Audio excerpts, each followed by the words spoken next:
But yeah, I'm an executive producer and president of Gold Strand Media, and I have been in the business probably about 25 years. So this is not new to me, but I am um, fairly new to the newfound independent space, I will say. And let's see, we've been partners about 6 years now. 6 years. Yeah, 6 years. So it's been a lot of fun and exciting things that we're doing. And, as a producer, I, I guess I would say I want to move strategically, but I'm so creative that sometimes, that that grows very, very quickly. And I'm very proud of the things that we've done. A lot of people know me for being in the Cat Williams space. I've done that for over 20 years, and although we're still working together, we are as part of Gold Strand Media. We are independently doing some things that are new, fun, exciting, and some stuff that you've seen on TV and in film before, but we have new stuff coming in. I'm just really excited about that. Like I don't even know how to start this, but this is, I think that's a good start. And you should introduce yourself to the world. That was a great start. I am Dr. Jonathan D. Williams, coming from Atlanta, Georgia. I am the chairman and CEO of Goldstrand Media. This is a media and production company that we created back in 2016 after I made my transition from the studio space onto the independent side of things, because I saw a need for meaningful stories. So we built a phenomenal team of creatives, directors, producers, writers, to accelerate voices. So I'm really glad that we're here at the Dot Bookshop. And yeah. And it just sounds so good, the Dot Bookshop, like, because we're doctors, and we like books, we're in a shop. It's so cool. Like the name just spoke, when I found out how many amazing people that have been here, before us, it just kind of felt right. It's like, hey, let's go there. There's a lot of history in this room. I can feel it, I can see it, and it's a nice place to to launch something that I think is great. I don't know about anybody else, but I definitely, put some of my life story in this, but also a lot of practicality, as we always talk about. Yes. That is in this book, and it can be generalized. So you don't have to be a producer to appreciate this book. The guidelines and the blueprint is really for anyone that is trying to master their life and just produce what comes out of that.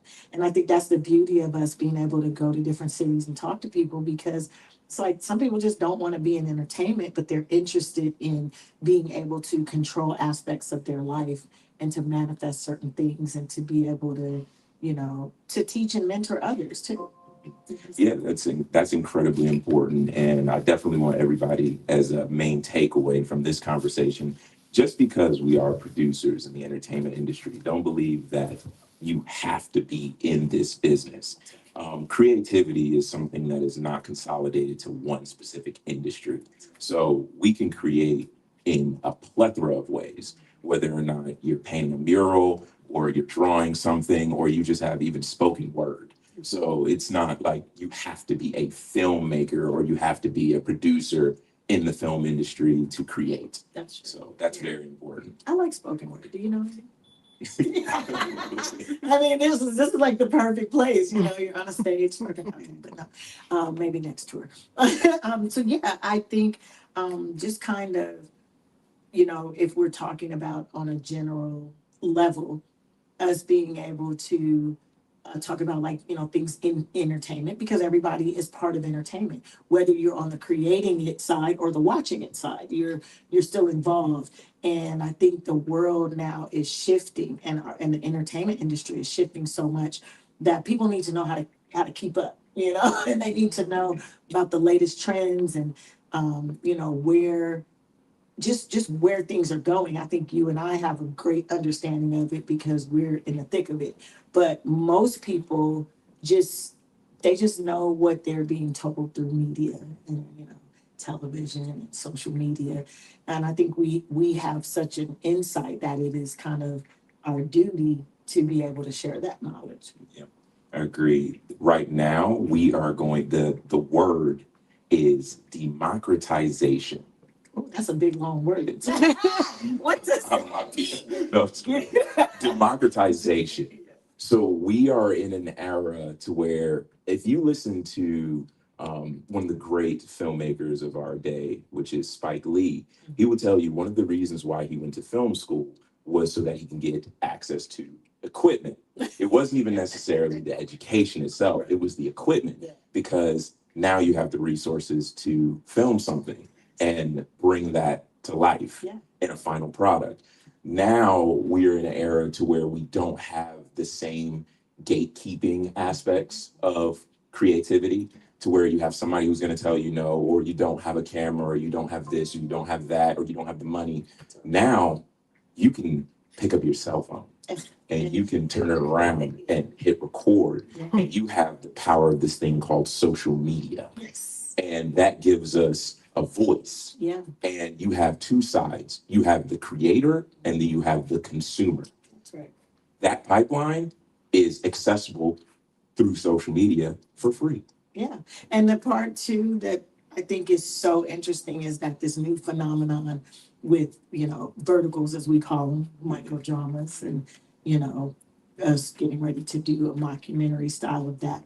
I think it's something that as the consumer, and we kind of witnessed this during the pandemic, that you need a lot of content. It doesn't matter what network, what distributor, you need a ton of content because people are going to watch it and then it runs out. So you have to consistently go through that cycle of replenishing the content, which is why these verticals, these short in case anybody doesn't know what that is, they are like 2 to 3 minute episodes of a series. And so they're created and they're just a short version of what you would watch as a series. And why we like them so much is not that they're so much easier to shoot, because when you're filming, I mean, it's film, so anything can be difficult. But when you're filming these things, it's a different way of looking at content, and people have such short attention spans. You're able to kind of help them, and feed into that. Like, and they're like, okay, I can digest this in these small doses. And I think that's where the shift is happening as far as, television Yeah. and the distributors. Yeah. I think big business is starting to go into its new phase because you have to meet audiences where they are.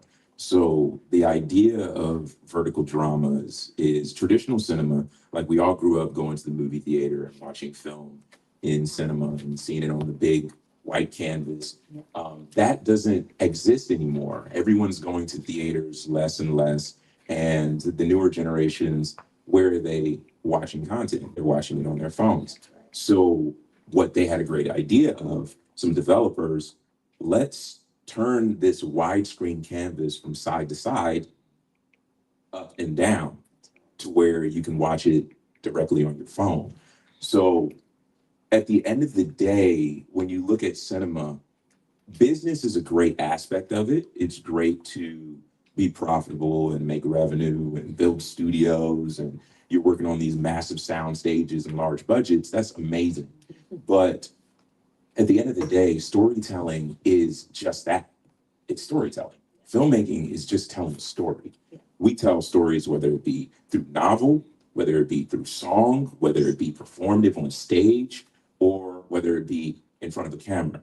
And now everybody has the ability to create, do that. They do. And I think even in the book, I talk about the ability to, as a producer, to be able to shift and pivot, and to, when you see the industry shift and change, you don't get left behind. You do what's necessary. You find out, what's trending, and you have that ability to be able to take, and this is things that we're seeing people now take content that they already have and being able to shift. So it's a matter of being resourceful, number one. And number two, being able to adapt, because things happen and the industry changes all the time. And if you look at film and television from the 50s to the 60s, 70s, and every decade, like there's this massive shift in how media is output. And for us, it's like, in order to sustain, we've both been in the business over 20 years. So we've had many times where we've had to kind of just refocus our direction and be able to, that's longevity in the business. Yeah, that's, a lot of what this book is about, is just not just staying afloat, but how to be successful and how to be, how to bounce back because these things happen all the time. Yeah, I agree. I think also one of the things is, which is important, she's the producer, is it sounds so industry, like you're getting ready to go into the film business. But even when we go through the proclamation, Yeah. it teaches so much knowledge of self. Yes. And it helps reinforce who you are as a person. Being a producer, it sounds so businessy, but at the same time, like, to be able to create, you have to do so authentically, and you have to know exactly who you are inside on the creative side of things. And that's one thing that you have to balance out in this world. You can't just focus so much on business that you ignore the authenticity aspect of what you're doing. You don't want to do something just because of money or finances that's involved with it. So that's one thing that I think you absolutely nailed. Thank you. That means a lot coming from you. I do believe that part of my intuition when I was even thinking about creating a book, because this is my second book. So a lot of people don't know my first book is entitled Uncolored, which I did that during the pandemic just to see if I could write a book. And I was like, hey, I have all the time in the world. What can I be doing? And I did good, but that was like a dedication to injustice, in the Black community. And for me, that book was more kind of getting some stuff off my chest. It was more of a kind of a, not militant, but it was definitely very democratic in the way that I constructed the book, because it was from a side of injustice. So for that, that was a different mindset for me. And this was more of a like, hey, I've done a lot of amazing things in my life. I've learned a lot. And how can I share that with others? Not only my experiences, but also share the journey and just, what I went through and how I just didn't give up. And that's why I'm here today, because it's like, you're not, I tried to run from entertainment. I did several times. And I tried to, like, I'm done with this. I want to do something different. And God is like, this is your purpose. This is something you're good at. So I keep getting brought back to something that I keep running from. That was the same thing for me. I moved to Atlanta just for engineering, and got stuck back into the studios. That part. And it's like, we can't run from it. So I'm like, okay, instead of running from my calling, let me embrace it. Let me, find a way that I could not only be satisfied myself, but also to encourage others. And that is kind of and it's called the blueprint. Not that I know everything, and not that, I have all the steps figured out and that my life is perfect, but that, hey, here's some things what not to do. Because I always tell people, I want to know what I shouldn't do. Don't tell me what I should do, because everybody all day long, well, hey, this is what you should do. Tell me what it is specifically that I should not do, so I don't have to learn those same mistake, I can learn from others' mistakes. And I'm a big fan of that. So this is, through each chapter, it kind of, that story is interwoven, and I think it leads to what we discussed before about just opportunities, even in entertainment for those that do want to get into entertainment. So what do you think that scope and that spectrum looks like right now for like anybody that kind of, wants to get in entertainment in any aspect? Now, with democratization, you have access to your audience. Your audience is your consumer base. That is who's going to ultimately watch your content. It's not more complicated than that. It's really that simple. Whether or not you're making a video that you post on Facebook, Instagram, YouTube, or TikTok, or whether or not you're making $100 million movie that gets distributed through a Paramount or a Universal. Even on those projects, at the end of the day, they have territories, and they're pushing it to their audience, either what's called the domestic markets or the international markets. On your phone, through social media, you have access to all of those markets. And the way that you expand it is by consistency. That's right. It's that simple. It's that simple. It's consistency and quality. But everybody's seen those videos on YouTube that have millions of views. And you're like, wait a second, what in the world am I watching? Right. But at the end of the day, it's they're consistently attacking the market and then ultimately it gets picked up. And we have what's called, I know this is going a little technical, but algorithms. Yes, that's right. And they figure out, right. And that's a good way to like find out what people like and find out, what stories they're tuned into and actually what they will watch on repeat. And speaking of that, like AI, like I always have to bring up the whole artificial intelligence portion of this because people are very adamant about what they know about AI and what they believe about AI. And I think, in the entertainment industry, that's one thing that we kind of it's almost like you got to pick a side, because it's useful to us in so many ways. But then we see people that just completely use it for methods not intended, for purposes not intended. And to me, that's kind of like that's a little abusive, but we're seeing it a lot. Like we're seeing things that are just unbelievable to the eye, but it also is something that can help revolutionize the film industry. So what is like, my take on it is I think we need it, but it can't be abused, right? Like I don't think we can totally take our hand off the creative side of it because it takes somebody to in film and in television, the stories, the humanization of that, I don't think AI could ever really replace that. Or it shouldn't.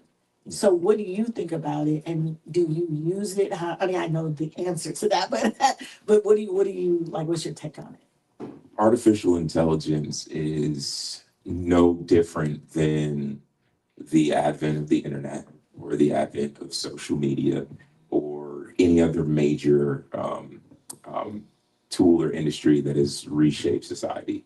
It's something that you're ultimately not going to escape because money is involved.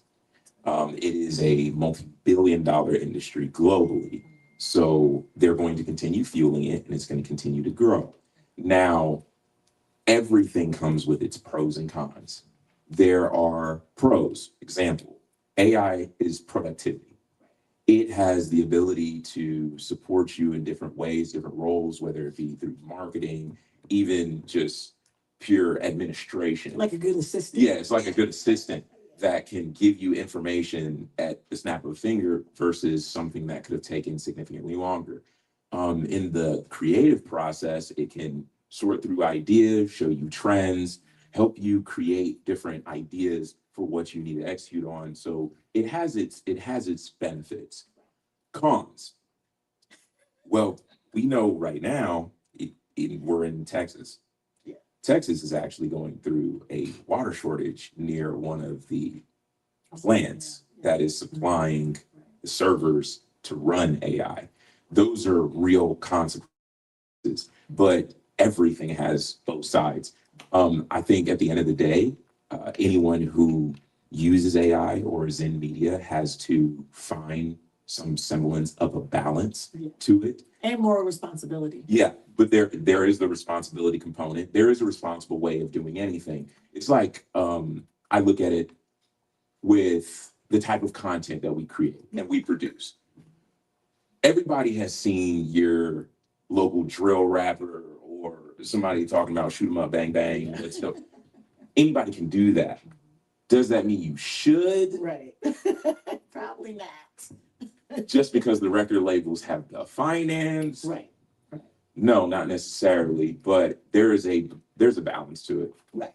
Yeah, I like that. And then I talk about that same thing about like, being responsible in the industry. And as a producer, I find that a lot of times we set the tone for that. Producers on any set, in any environment, like we're the foundation and the center of a lot of the balance part of it, because that's up to us to figure out, what is to set the moral tone. Mm-hmm. And they follow us a lot. Like I didn't realize, and I would look at people on set, I'm like, what are you doing? They're like, well, that's what you do. And I'm like, oh, thank goodness it was good things and not, not bad things. But even just as far as setting the tone, like, in my personal experience, I'm a very bright, bubbly person. I come into the room, and I'm like, hey, everybody, roses and cherries. And they're like, hey, good morning, But after the third day, then it's kind of like they want to beat me with the smile because they're like, I don't know why she's smiling, why she's so happy, but it feels good, and it makes the room feel good. So I like to bring the sunshine to the room. But there are some producers, and hopefully they read this book, that are just, I don't know if they're miserable with their own life, but they bring a lot of negative energy to the set. And I think for us, it's very important, especially as females, that because we're almost like moms, the moms of the set. Like you have to guide people, and you never know what somebody's going through. But every day is just it's a new, fresh start. And you come to, and that should be in any environment, in a work environment, in a home environment. Bring that light to others, so that they can bounce it right back off you. I think that's important. Like if they don't learn anything else, like just learn to be kind people on set and figure it out. But I think that has a lot to do with our approach to storytelling as a whole, even with our organization.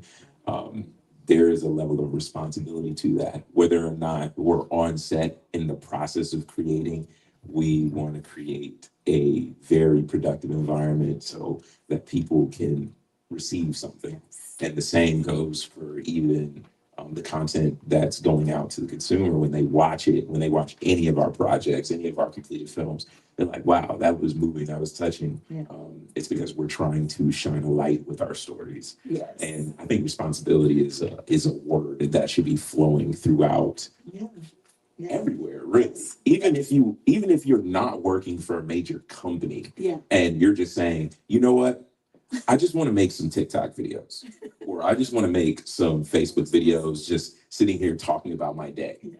You should definitely be shining a light to people instead of, and there is a place for what we would call pain, because pain is a real part of our experience. That's where a lot of stories ultimately come from. But there's a way in which you can communicate that to people so that, they're not just taken down by it. That's right. And like you said, responsibility, that is a theme that flows throughout this book, like fiscal responsibility, social responsibility, moral responsibility, community responsibility. We're very big, just even in our organization, we're very big on community, and we're very big on how we share that responsibility, the balance. And when people, I just really wanted people to know that there is support, because as a producer, a lot of times we feel alone. We feel like we're driving the ship and everybody's not aligned. And that's a hard thing. And I'm very grateful that people say on our sets, that we provide an excellent atmosphere. And to me, that means a lot because we've done a lot of work on ourselves and in the company to be able to put that out for people to recognize that. But in the book, it's a lot of guidelines, it's a lot of steps on, because once you work on yourself, it makes it easier to deal with other people, and that's the thing. So it's a lot of self motivation, self improvement, self help. But it's also like, hey, you're not alone in this. Like we have our team, we have other people that we can depend on and rely on, and that is what I wanted people to know. Like, lean on your team. If you're having a bad day or you're having a hard time, or this is just the project from HE double hockey sticks, then by all means, like I don't know if you can curse, I don't know. But it's one of those things that's where, people will do better if they know that there's support, even if they don't always tap into it. Just knowing somebody's there, like that makes me, that makes me smile. It makes me happy. I want to actually ask you a question. Sure. So, everything is not always going to be rainbows and sunshine, because everything is not always going to be perfect. No, it's not always going to be roses. So, on those difficult days, how do you push through as a producer? You're a lot of the reason I push through, and I'll say because you tend to have you have a sense of knowing when people aren't in the space that they really should be in, and then you kind of pull people's aside like, hey, you're good, and it's a reinforcement and a kind of confident, like you're like a confidant. And so you, there's a checks and balances that happens on set between you and I, which it should be with the director and the producer. Like that should always be that way. But also, you know, in just in my spiritual quest of which I'm nowhere near where I need to be and I'm still growing on that, but I feel like every day I'm getting closer to God. That is something for me that I have to lean on as well because I realize like he's not going to give me more than what I can handle. Things might be tough, it might be difficult, but I know that I'm put in place because I am a light to others. I know that. And so because I know that, it's hard for me to be a misery loves company type of person. And I'm always checking my attitude at the door because I'm like, I know that my essence and I know that my attitude and I know all of that, my aura, it has the tendency to shift people in the room. And that's for good or bad. So since I want it to be for good, it's like, okay, y'all got to do the self-talk, the prep before I even get out the car. Like, hey, get it together, even if things are going bad. And if they are, I'll pull myself aside and I'll step in another room. And I've cried, I've screamed, I've had to make phone calls. But whatever it is to realign back to where I should be as a leader and as a mentor to others, I go and do that. And then I come back into the room. So people think, they're like, oh my God, she's always happy. She's always smiling. No, I'm just not going to let you see me break down. That's it. Yeah. Because you're the core. Yeah. So at the core between the producers, oh yeah, we have to definitely talk about all the different types. Oh my God, so many. There's a lot of different types of producers. Yeah. But as the producer, she's the producer. Yeah. You are at the center. So everybody's energy, even on location when we're filming, is reverberating from you. Yes. And if your energy is off, the entire crew and the entire company is going to feel it. And it's the same with me. I don't always claim the producer title. I feel like I'm the producer that doesn't want to be a producer. Right. And you're an executive producer too. So that's, yeah. But you're right about that because I've seen it. I learned the hard way. And I learned that like even if I am solitude, like I don't have to be sad or mad or upset. Even if I'm not saying many words, people are like, what's wrong? What's wrong with her? Like, why? She's so quiet. What's going on? And I'm like, I'm just quiet like that. But I learned that like I know I have to be turned on 1,000 all the time. And that's a lot of pressure, sometimes. But I don't mind it because I'm naturally like that. I'm like I like my light outward. So I'm naturally like that. And I love to see other people happy. And I love to see other people feel good and prosper. And so for me it's like, okay, I'm getting what I asked for when it comes to that. Yeah. But it's difficult sometimes. Yeah, I understand. And I do want to actually share this little story because this is probably one of the pinnacles of that growth for all of us and even our entire team, especially you. Okay. When just late last year, we were working on Cat's visual album. Oh, yes. And when I tell you this production was insane, we shot this in like 5 cities around the whole country. 3 days. And it was everywhere. One particular stop, we went to Atlantic City, New Jersey. Oh. And the mayor gave us the keys to the entire city. So we had the opportunity to basically film wherever we wanted. And we go to the studio and you're planning for everything. That's part of the producing process is plan. And we get into the location, set up the shots, and the owner of the studio comes to us and he says, we have no power in the entire building. We have no power in the entire building. This is a massive studio happening outside. Right on the boardwalk. Yes. And we have no power. The generators are out. It has something to do with the city. And it's windy. We're watching stuff getting blown down the boardwalk. It was like straight out of a movie. So you have all of these people here and we have to create. And mind you, in the meantime, Cat's looking at us like, you got me for a day and a half. When you got what you asked for, what we doing? but it speaks to you even as a producer because nobody even skipped a beat. Yeah. Nobody got upset. Nobody got bothered. Nobody ran around like a chicken with their heads cut off. Literally everybody was like, oh, Okay. Right. And then- We kept it calm. I was like, what are we gonna do? I'm looking at you like, this is impossible. And you're like, nope. And they pulled out so many, that speaks to Gold Strand Media's reputation too, because y'all pulled out so many lights. They didn't even know the lights were out. Like, it was like, you have that in the car? Now I have to give it for Cyrus, who's actually behind the camera right now, That's my because son. Cyrus was the MVP that day. This man was running batteries back and forth between production. All of the cars in the caravan were running Really running. to charge batteries constantly so that production could continue filming. They're like, Cyrus, we need 4 more batteries to keep all the cameras on. So he's literally sprinting across the whole studio. That's because he used to be a running back. So he was born in production too. So he knew. And that's important, that your team, that not only like that we're not the ones having you do the running, but that our team can orchestrate that so that we can continue to facilitate something of that magnitude, because we understood how much money was on the line, number one. We understood time was of the essence. We understood that there was no way, we're in the city, we leave tomorrow. So there's no other shifting, or we had to do it that day. And that's part of just being in the moment, knowing what to do and knowing how to keep everybody calm. Half the people there didn't even know that the lights were really out. They just thought they were turned off on that side. But, I think that spoke to just our teamwork and how we know how to pivot. We know how to pivot. Now that's actually a really important thing.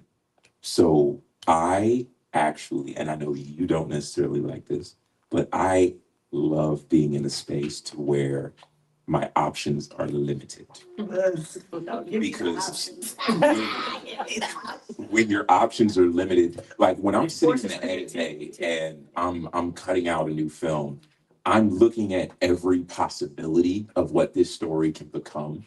And I'm looking at, okay, well, this angle here and this wide shot and this close up. I'm looking at so many different avenues. I'm like, which one should I choose? Because that's ultimately going to affect the outcome of things. Sometimes getting pigeonholed can be a good thing.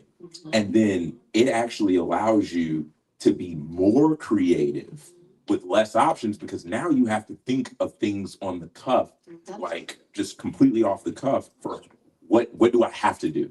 Okay, the lights aren't working. Now, how do I get light in here? Well, shoot, I can get 2 wires and put them together and get my That's cell pretty much phone. what you and Philly Yeah, did. my cell phone. You and Philly and Malik, I was like, this is ingenious.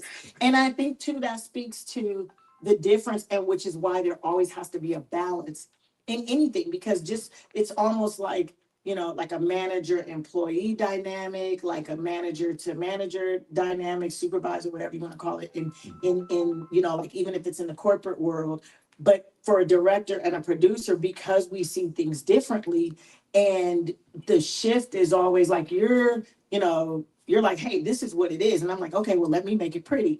And you're like, but this is all I'm gonna see. So make it pretty in this box. Okay. Like, and I think learning that, and just the fact that we had to do that in a lot of instances, that made it it opened my eyes and brought me more respect for a director, because I'm like, I don't know y'all did all this stuff. I thought you just showed up on the damn. I'm not boiling it down. I'm just saying, in general, it's kind of like you don't look at the director as really being a big, huge part of the creative process before you're on set.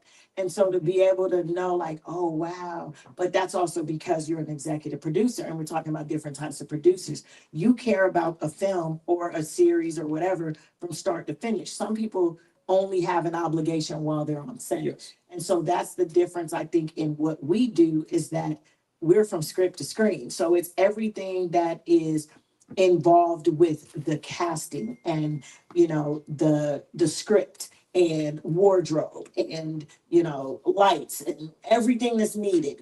That is us from the beginning until the end, until we get into post-production. And then some people, even more people, drop off in the post-production process. But as a director and as a executive producer, it is key that you're locked in until the final deliverables, because that's who actually makes the film.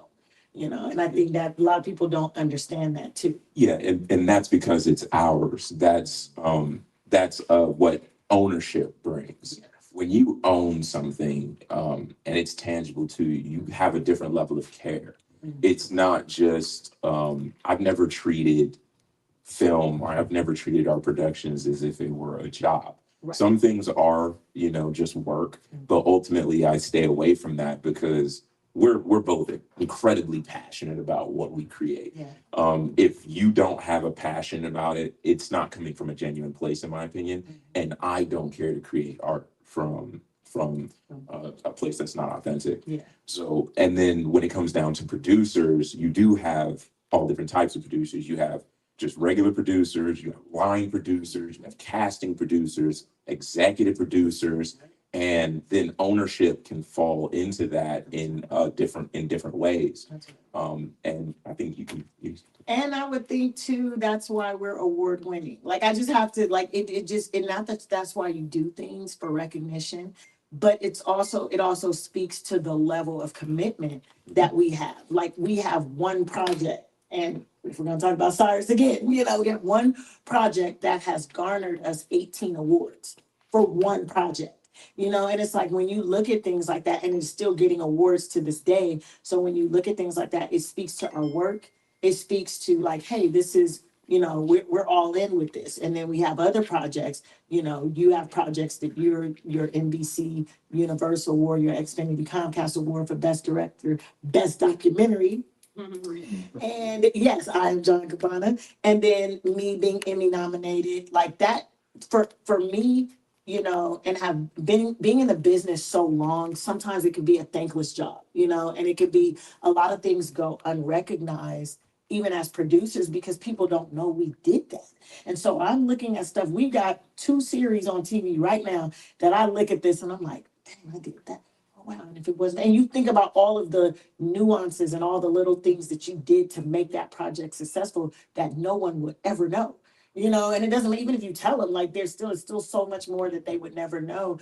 And you have to really be like and I was like, how did I go almost from two, I call them thankless positions, being a school teacher first, as you can relate, and then being a producer. Like those are jobs that you just really have to love what you do, and you have to have the passion because hats off to all the educators here. That's right. Yeah, absolutely. Because you do so much every day, and not that you want people to pat you on the back and go, oh my God, good job. But it's like, it's nice when they do, or when they notice or recognize, because I'm not going to stop doing this, but is what I'm doing working? Does it count? Is it making a difference? And that's the key, which I think is important which is why we're doing the Goldie Awards. People don't know that yet. We're doing our own production awards because we feel that people in entertainment do not get recognized enough.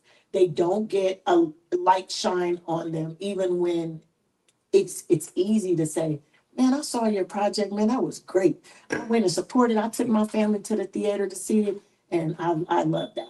Or I streamed it, I watched it on Hulu or whatever. Why? Because it takes nothing to turn something on and watch it. You don't have to go anywhere.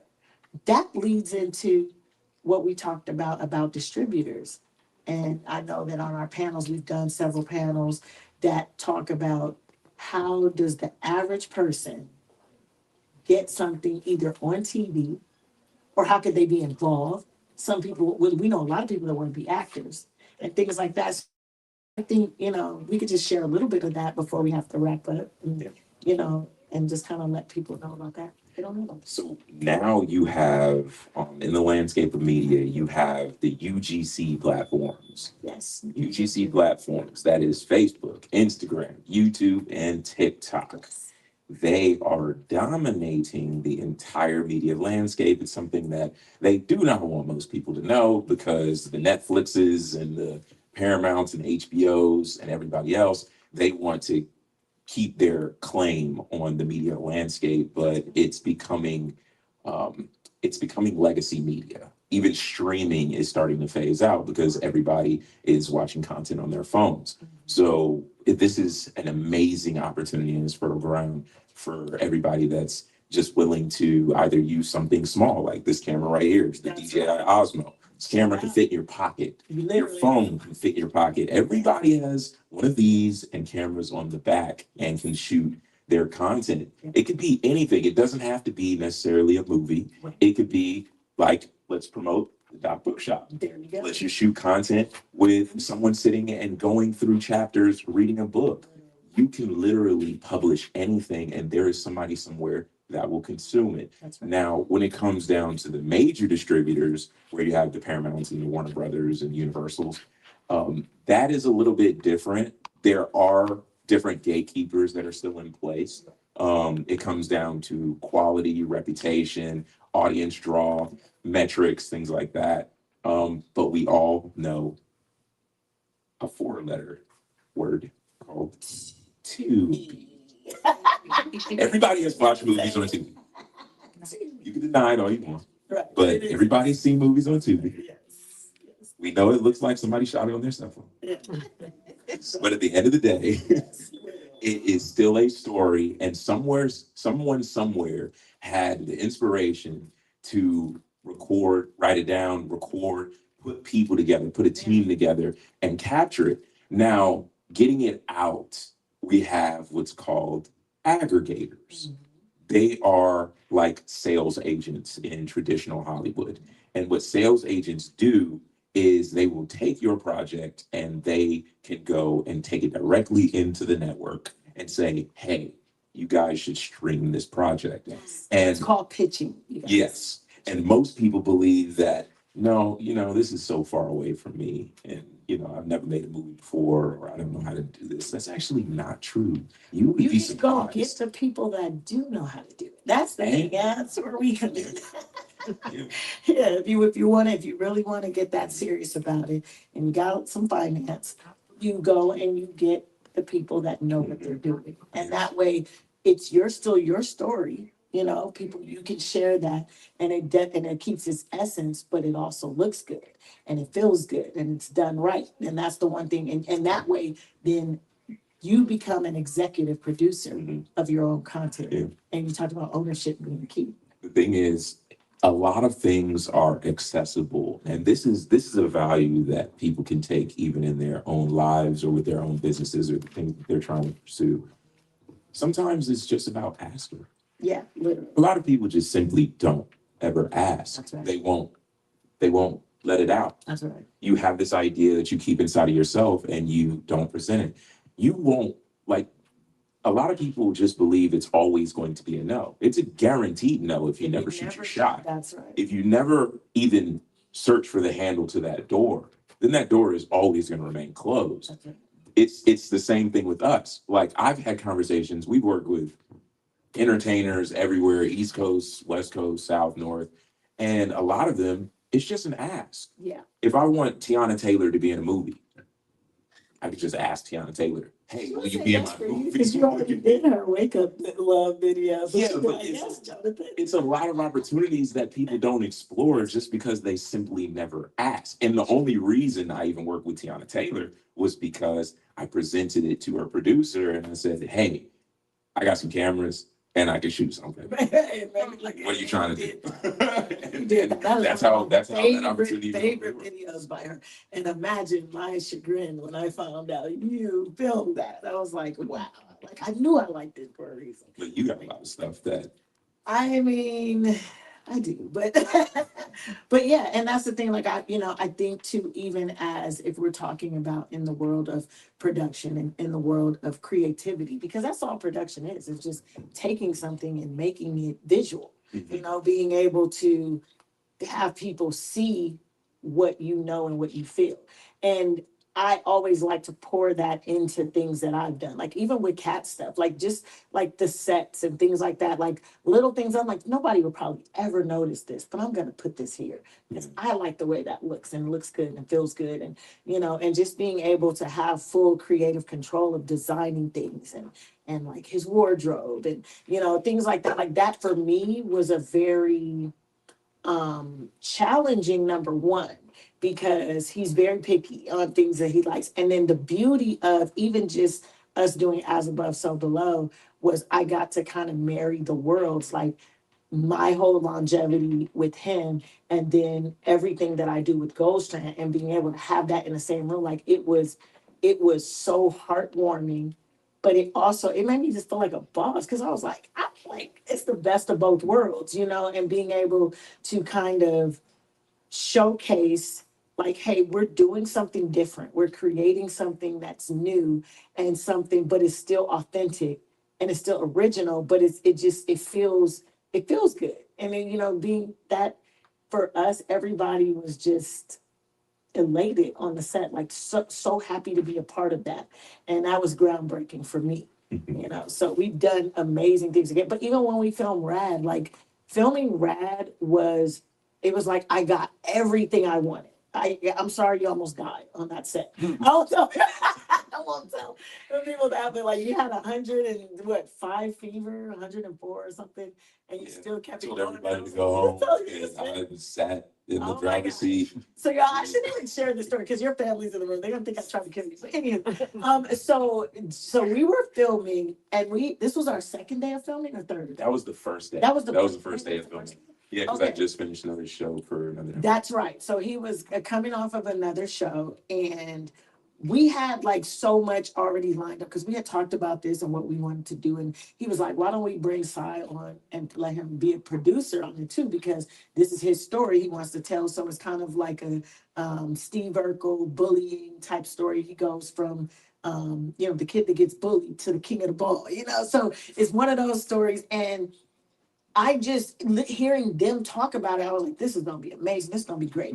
So we had all this plan, and then he did this other shoot, and he comes, and I could tell like that he wasn't. I just thought he wasn't rested. I was like, maybe he just didn't get enough sleep, but we'll be all right. So we go through the whole shoot, the whole day, and we pack up and everybody leaves. And I started to leave and I'm looking at him. He's in the car and his windows are like completely steamed. And I'm like, what is happening? I'm like, I know he doesn't smoke. What is going on in there? Like, so he had the heat on. And mind you, it's hot outside. It is nighttime. So I knock on the window and he rolls down the window. He's like, yeah, he is drenched, covered in sweat with the heat on. And I was like, what is happening to you right now? And he's like, I don't feel so good. And I'm like, okay. I said, well, he's like, well, just tell everybody to go home. I was like, yeah, they left, but I can't leave you. He said, I can't move. He was like, I can't even drive. I was like, you better get home. He's like, I can't even drive. I said it was good. You was good. And he wanted me to leave. I sat in Just that go. car. Let's go. Let's go. I think it was 2 hours watching his car because his car was running. And I was like, You are came you back. sure? And I came back and I was like, oh no, like this is crazy. Like we gotta go. And it took him a while, but it just let me know, mind you, I don't know how you mysteriously got better by the next shoot day. Because it's as a producer, it's a crazy. different level of dedication to the craft. It's not just a job. Yeah. So even that morning, because we were wrapping the other production, that other show, we were wrapping at like 4 a.m., 5 a.m., and then we'd have to be back on in a few hours. Yep. But that And that morning, happens a lot in the independent space. Yeah, it does. Like they don't care nothing about you'll work union for 12, rules. 14, 16 hours a day. But when you have 40 people that are depending on, that day of work, and this is what they're coming out to do. Yeah.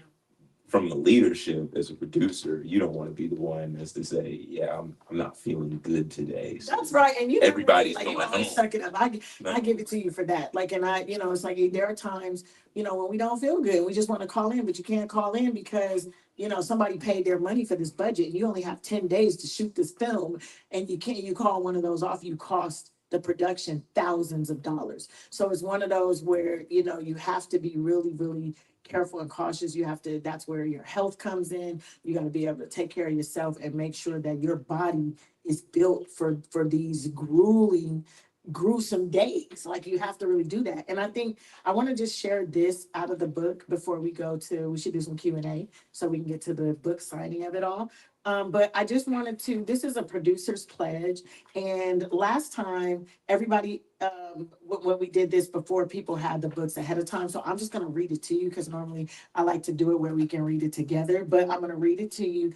And this is something that you can apply to in your own life, no matter what position you do, male or female. It's just really about starting with you and making sure that you're right so you can help others. So the producer's pledge says, today I choose to lead. I choose structure over confusion. I choose purpose over pressure. I choose confidence over comparison. I choose consistency over excuses. I will protect my vision. I will respect my time. I will honor my value. I will build with integrity and intelligence. I will not shrink to be accepted. I will not abandon myself to be chosen. I will not settle for access when I deserve alignment. I am the plan. I am the standard. I am the momentum. I am the producer. And I love that so much. It took me a little minute to come up with that because I was like, what is something that you could repeat to yourself, even if you have to read it, you don't have to memorize the words, but even if you read this to yourself, it does something inside of you. And I think it's accountability for yourself, but it's also like a pat on the back, like, hey, I did good. I did the best I could today. If I only did my best, then I did okay. And that's just kind of something that I wanted to share with everyone. Yeah, that was very beautiful. Thank you. Along with my little family stories, there's I say every picture in here has a story behind it.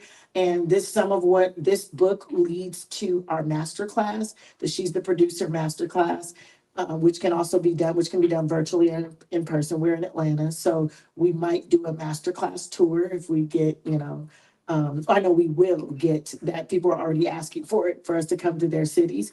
But those are certain things that I'll kind of go into depth during the class and explain, what some of this, why the reason I selected some of these photos.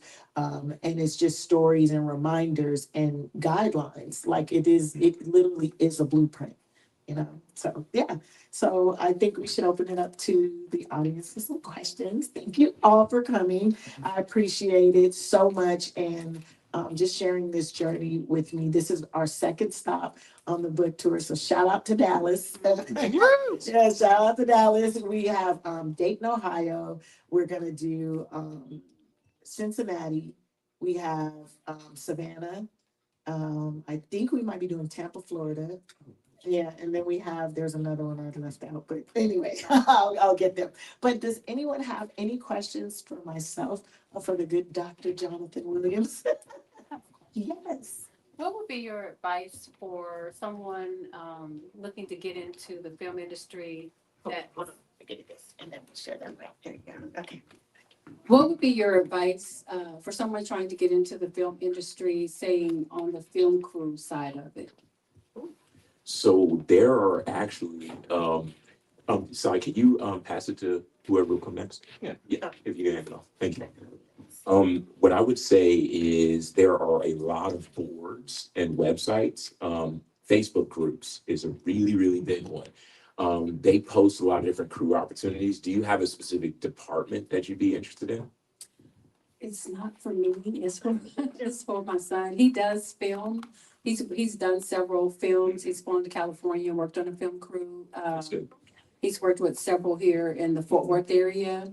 And him just trying to get his feet wet and keep consistent work.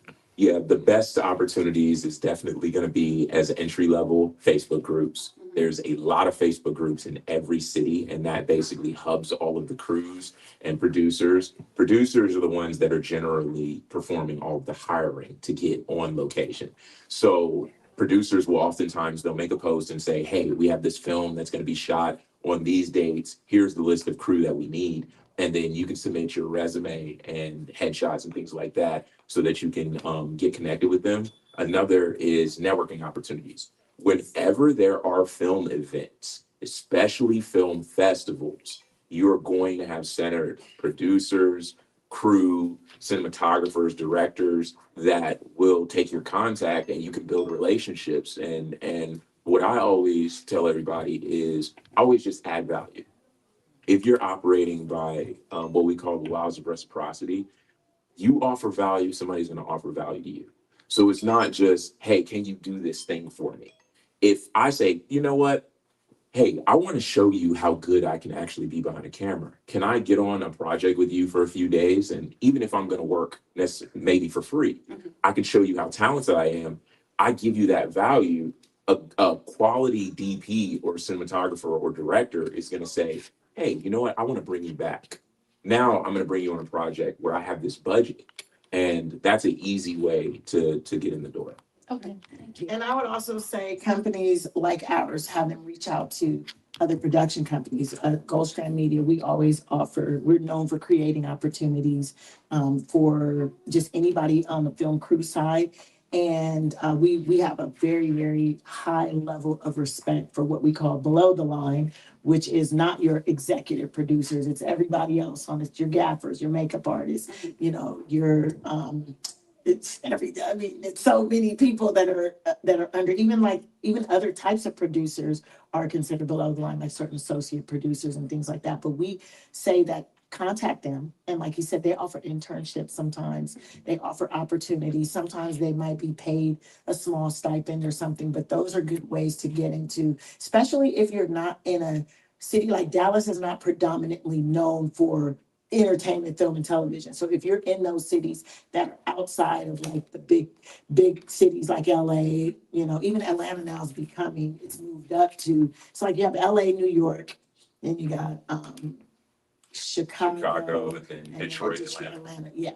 So those are becoming really big film cities now too. So if you're outside of those, it's good to, if you can get to some of those cities, like he said, during the festivals. And I know close to like Austin, they got South by Southwest. That's always a good place to go and meet people, but it's the networking of it. So no matter if you're offering your services for free or if you're just trying to get around these people where there are opportunities, he can definitely do something like that. But have him just reach out, you know, but create even like a one-sheeter. It's like, hey, this is a little bit about me. And if he doesn't have a full resume, because if he's not in the business, he might not have a full resume yet, but just something about him and his hobbies and what he likes to do. And people will notice that, because if you're willing to do the work, they're willing to have you. Okay, thank you. You're welcome. Okay, this is for the both of you. Okay, so I know you said you were a teacher, so I would like to know from teacher to producer, what was the driving force? What was the turning point? The turning point literally was I met Kat. I went to like funny short story, very short. I went to, so my uncle used to be friends with the guy who owns the Laugh Factory.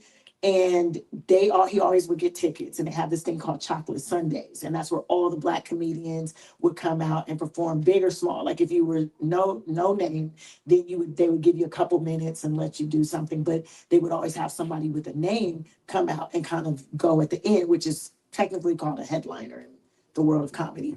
But I was sitting there and I would always go there, right? And funny part, like I love pink so much, I was always wearing pink. So people would always spot me and be like, oh, that's the girl wearing pink. And all she drinks is Shirley Temples because I didn't drink.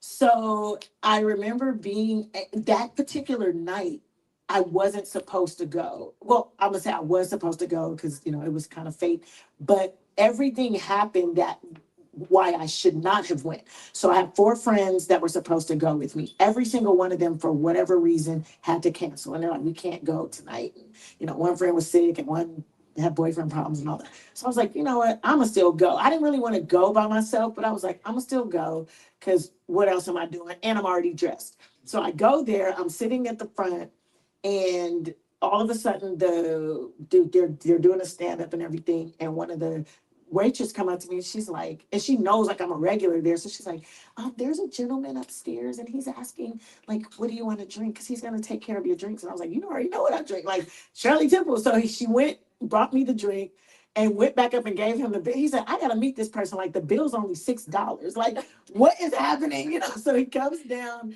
and he's like, hey, you know, I got you a drink, but what are you drinking? I was like, Shirley Temple.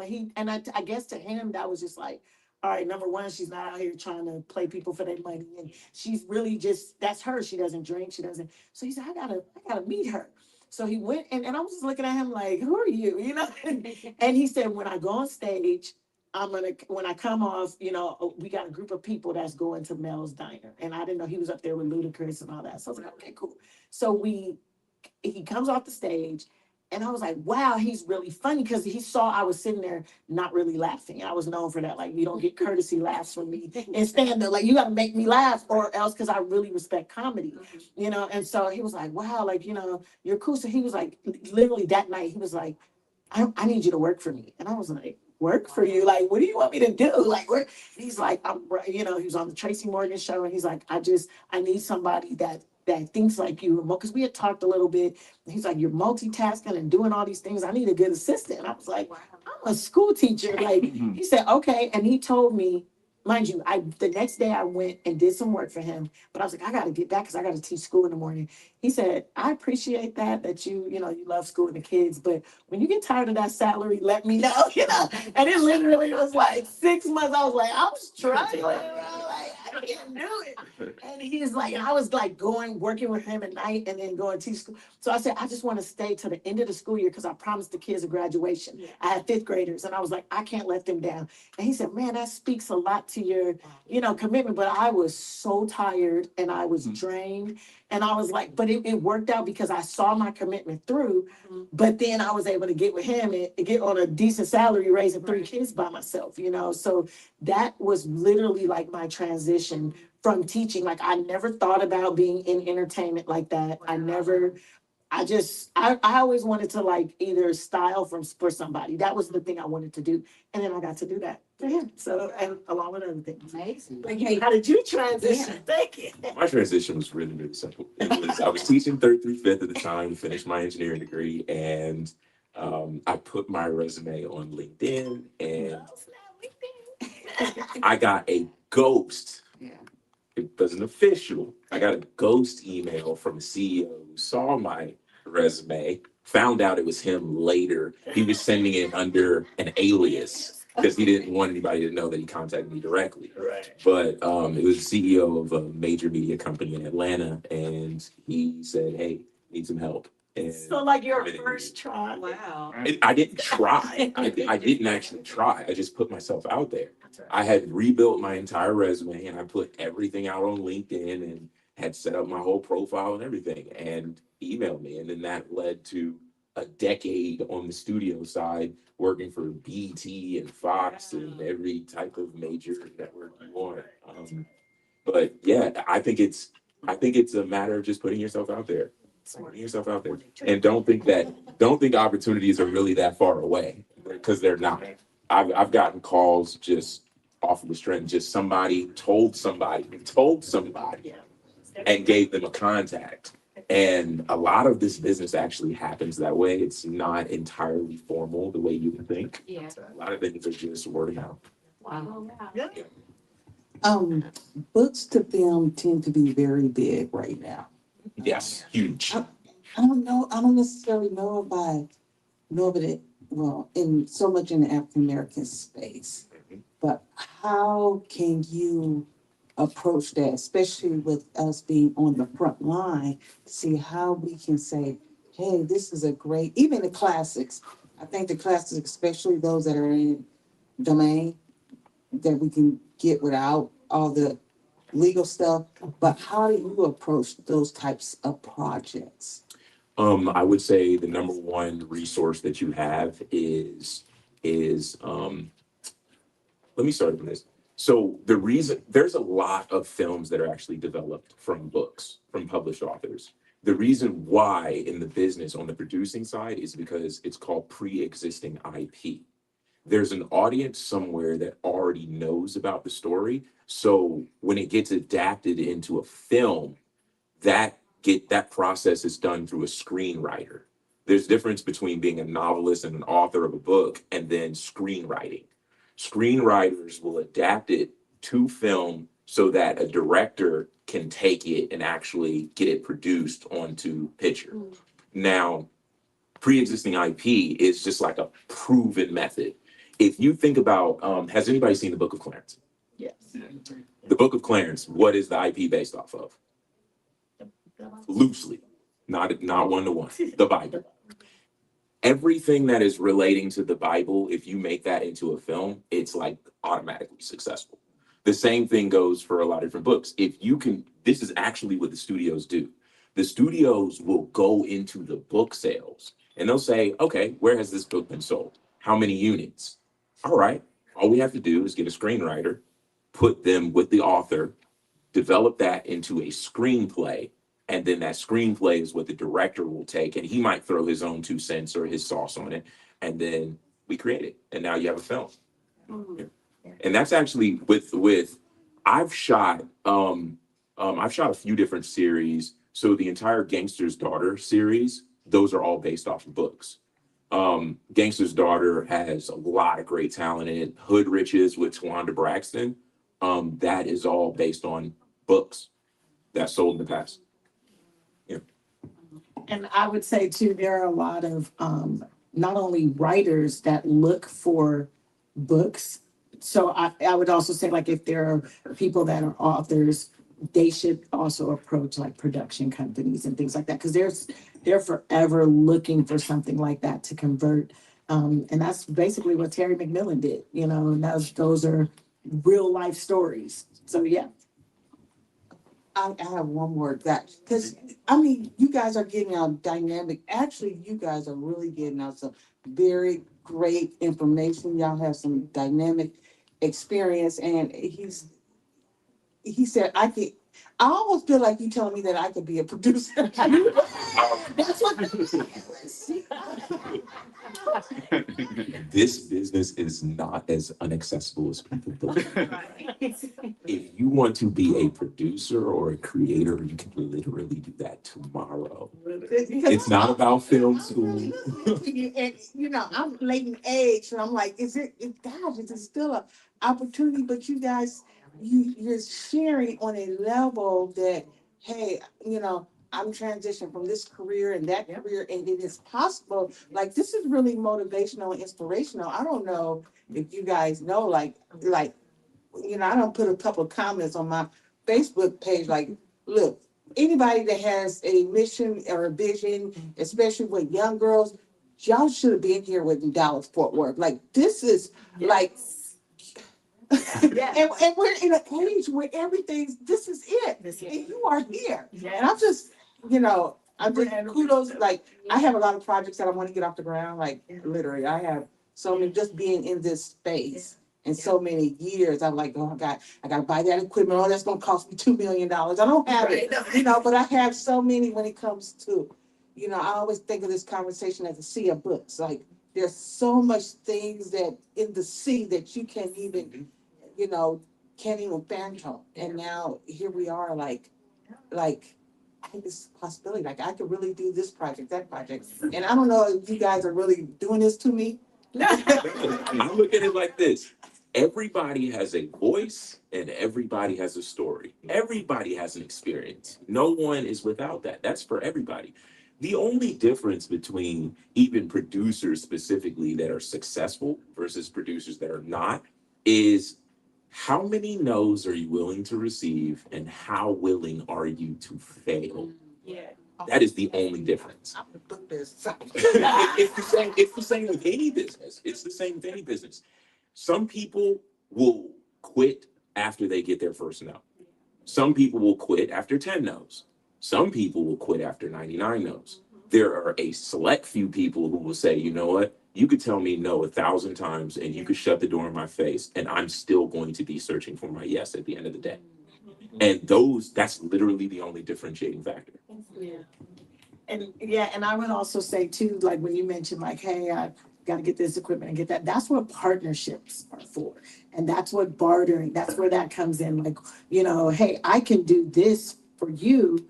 Let's see how we can partner on this. And that's kind of where you have to start sometimes, especially new in the business. It's getting your team and getting people that know what they're doing and that have all the things you need, and then find what your value to them is so that they'll be willing to kind of trade off for that. And then you guys create something together and go and sell it. Like that's literally how we've done so many of our things. We're at a point now where it's like, okay, we have to be kind of selective because people come to us for everything and they're like, oh, we want you to do this. And because we're empaths and we love people, like we will do everything for everyone until we've completely depleted ourselves.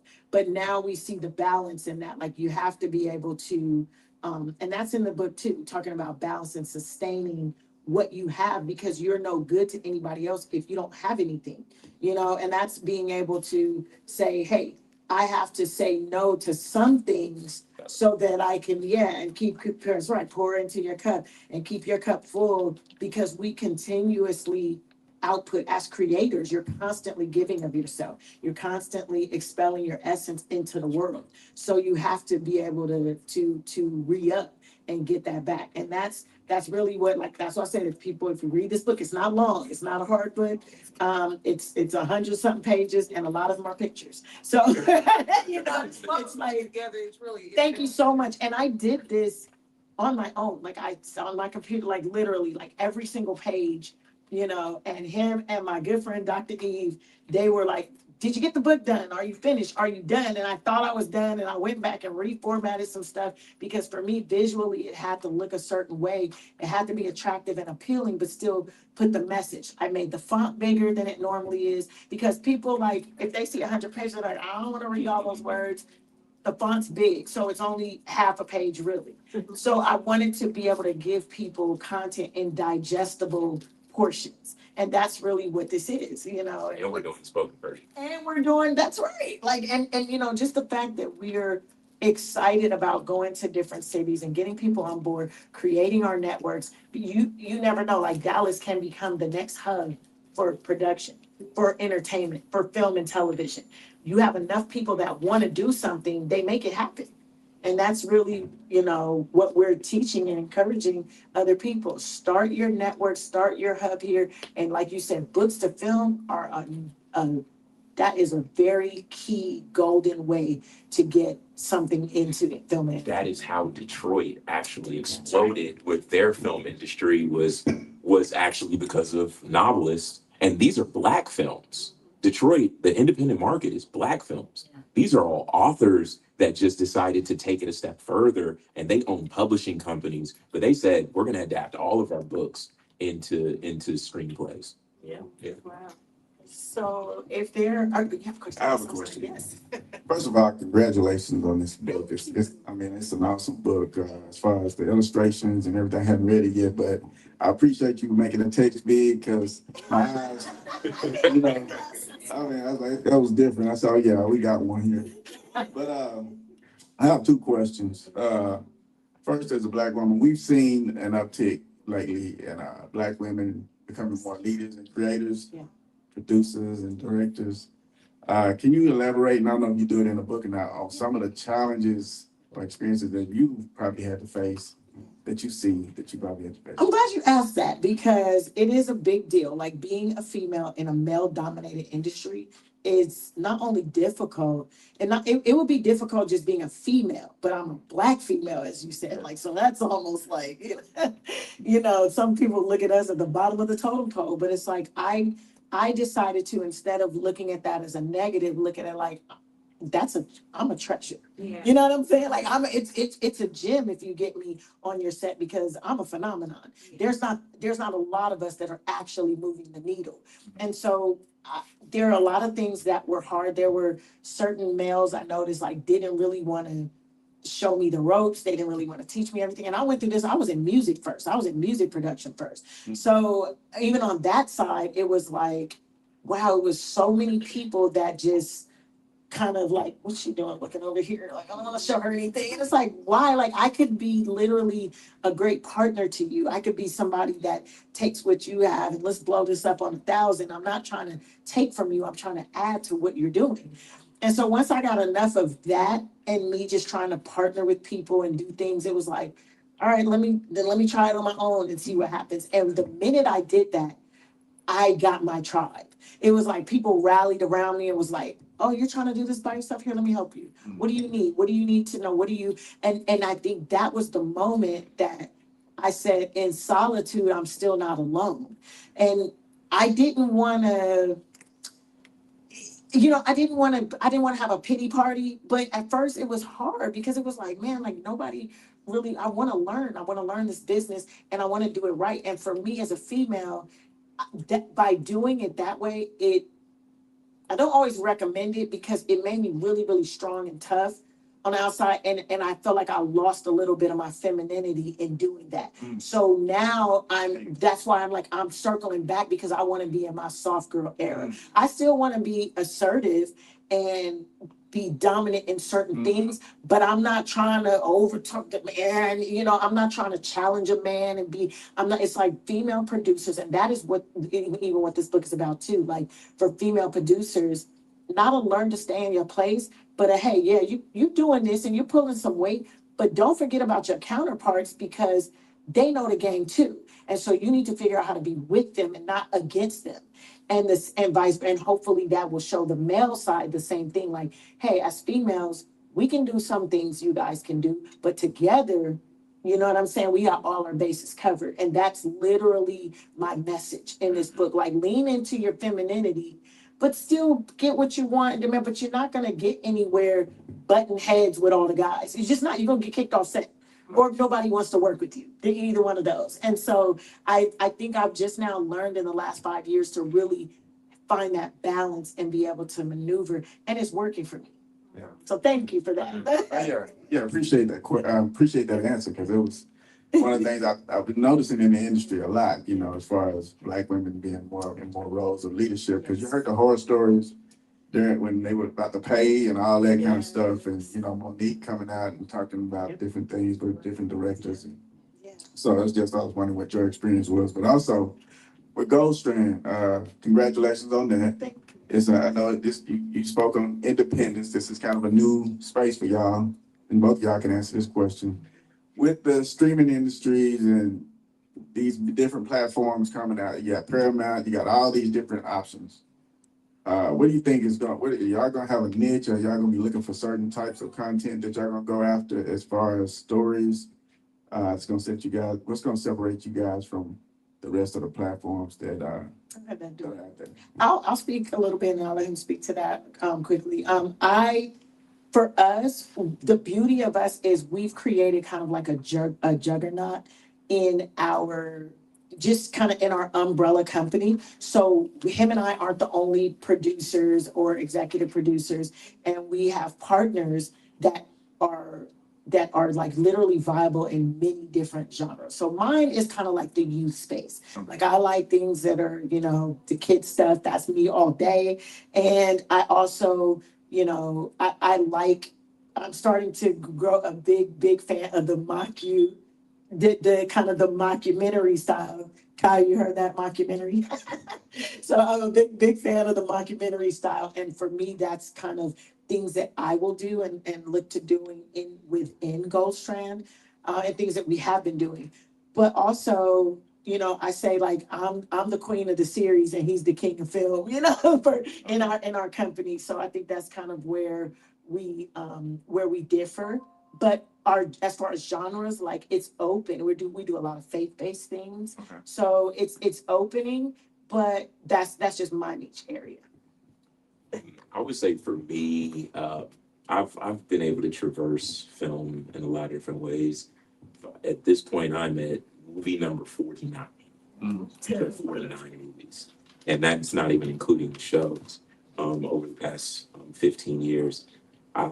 But going through all of them, I would have to say something that's close to me in my style would be psychological thriller. Okay. It's something I do really well because I like ideas that force you to think and see different parallels. But there is a sector for streaming specifically that I want to open up that I believe people should explore more, and it is faith-based cinema. Yeah.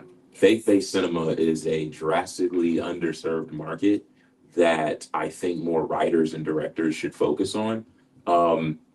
We know in our community, drugs, guns, sex, violence sells incredibly well. Yeah.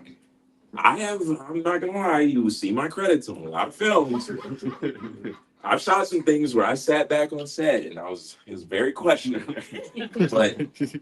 And you know, it's something that happened, but ultimately, there is that responsibility factor. You have to be conscious of what it is that you're putting out there and not just do it just because it's a job or just because, you know, budget's involved.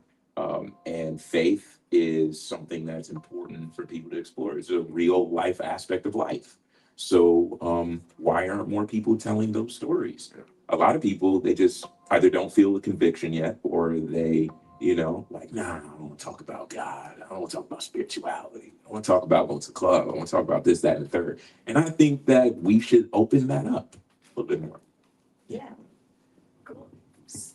So, okay, so now we're gonna get to the book signing part of this. I appreciate everybody's questions and, and kind words. I'm gonna move, yes, I was gonna do the raffle, but it's enough people in here that I can give everyone a gift pack, so we're gonna do that. Everyone is gonna get a special gift pack. There are gonna be some people that are gonna get, the VIP gift packs, and you'll find out who you are when you come to the side. My first VIP gift packs go to the first three people that were here, you, and you. The first people here, so I appreciate you guys, but I have gift packs, over there for everyone. So if you have not purchased the book, then you need to purchase the book. Are we having done, are they coming up to you to purchase the book? So you can go to the counter, purchase your book, and then you can meet me at the table and I will personally sign it, and give you your gift pack. You're getting things aside from the books for free. So make sure you do that and then come, and then we have until 5:30, I think. Yeah, until 5:30. So if you go purchase your books, I will meet you at the counter. Is there anything else anybody needs to say? Questions? Oh, we have soft cover and hardcover versions. So if you want the soft cover, it's $29.95. If you want the hardcover, it's $39.95. I like the soft cover feels, but you'll be able to choose whichever one you want, and you can look at it and see which one's best. And then I'll meet you at the table. Okay, thank you. Oh, and can you follow me as she's the producer on IG and TikTok? I'm hardly ever on TikTok, but IG, she's the producer. And you can follow Jonathan at Director J Will, and then you can follow both of us at Goldstrand Media. Yes, and our website's goldstrandmedia.com. All right, thank you. Woo!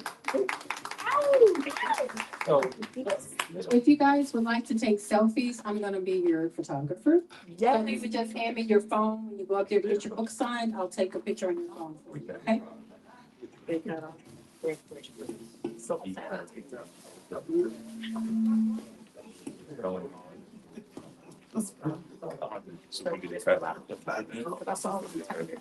Some of the towns are sorry. Oh, Is that the only thing we lost? but we got we got a lot of copies. Yeah. So this one stayed all that, but when that overheated, I put the sound to here. Oh, So sorry. perfect. Okay, smart. There you go. Thank you, yeah. I'll take yours. Okay. Oh, yeah. That's beautiful. They have their. You still on for those. The answer was thought out, I could tell. Yeah. That was real nice. It wasn't. Yeah. Oh, shoot. Well, you need to stay right there. Oh, Father. How you doing, dog? How you doing? Good, good. What's going on? Do your thing. I am.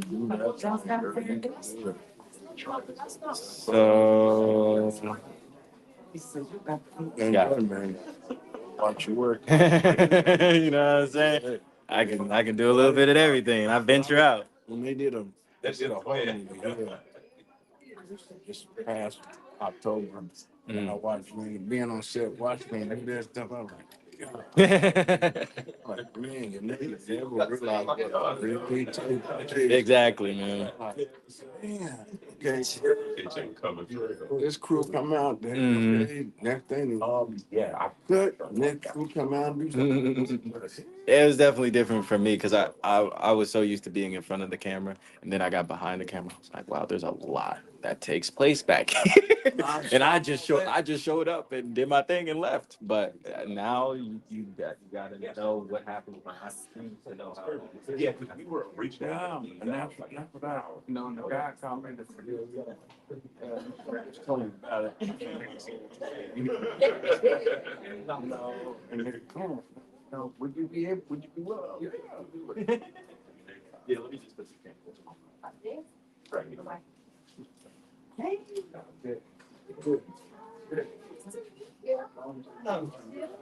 She gonna take every your Congress. She said she gonna take.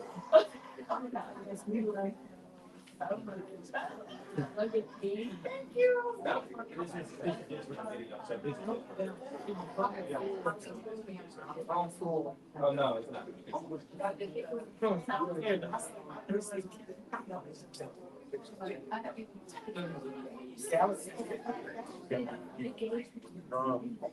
Nah, this one is first time.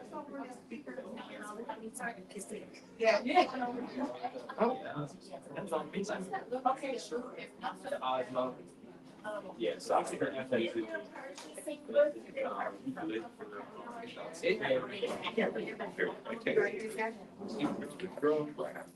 It's okay, I have a longer one now. It won't let me. It said, Oh, we got to take it.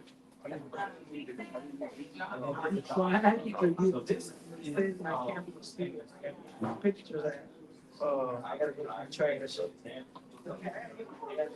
Pictures out of the trash. Yeah, I'm gonna pen just. Keep going to the neighbors. If you don't have a big budget or a camera, all movies, you see production of this camera. What?